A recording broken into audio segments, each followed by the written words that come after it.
일상생활을 하다가 허리 통증이 생겨서 그야말로 팽이 상태에 빠지게 됩니다.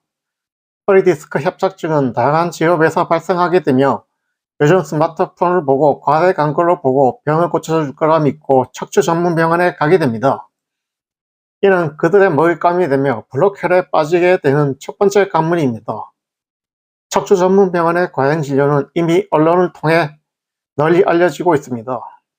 병원을 가게 되면 MRI를 찍게 되며 마비가 올 수 있다, 안전뱅이가 될 수 있다며 온갖 개소리를 하면서 겁을 주어서 수술을 하게 만듭니다.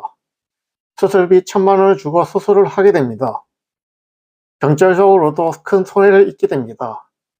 여기서 문제가 시작됩니다.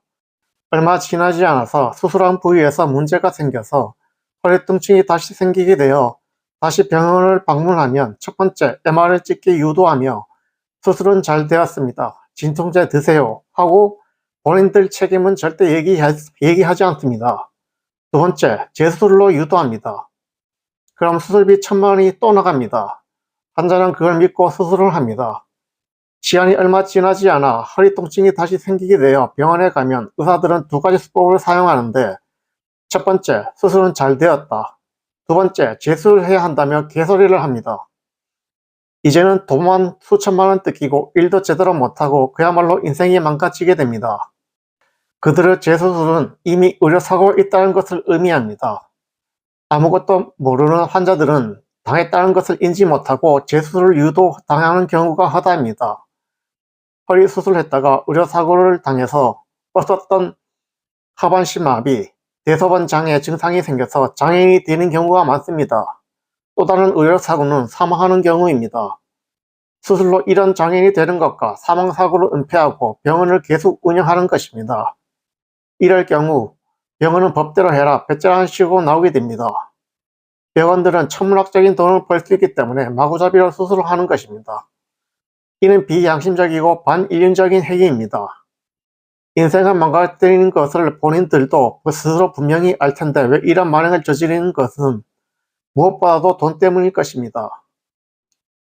이런 의료사고로 장애인이 된 사람들이 이 병원 저 병원 들락날락거리면서 들통이 나면서 양심적인 의사들도 분명히 이런 사실을 알고 있는데도 아무도 나서서 아무 말을 하지 않고 있습니다.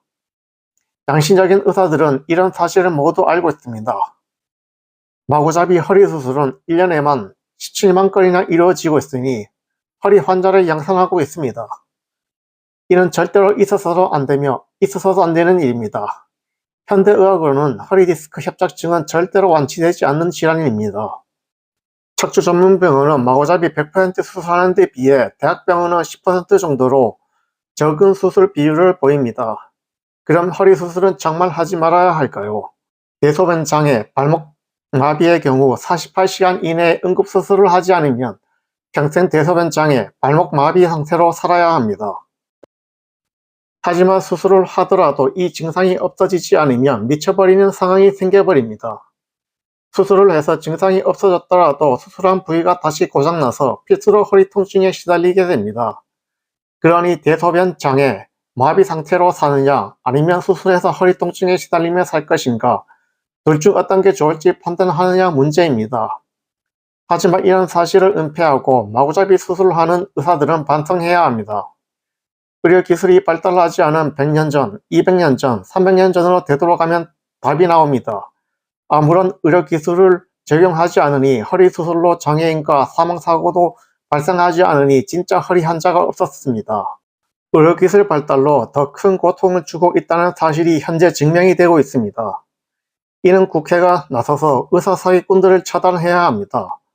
히포크라테스의 선서를 위배하는 합법적인 의사사기꾼들 다 되졌으면 좋겠습니다. 이상 호구대 김호구였습니다.